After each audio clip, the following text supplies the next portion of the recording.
Hey guys, got a 2020 plate Kia Niro here. Just going to show you how to turn on and off the lane departure warning on this one.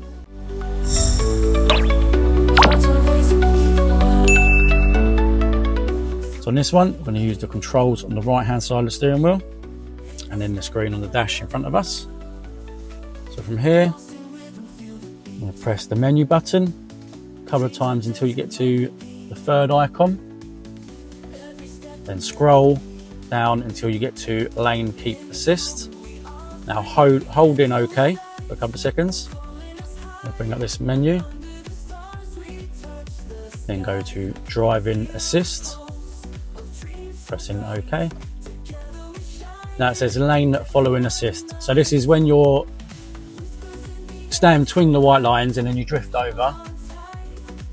If it's turned on, it's going to beep at you and notify you that you're going over the white lines, and it will steer you back in onto your side. If you want that off, then you just untick it. If you want it on, tick it. And that's it.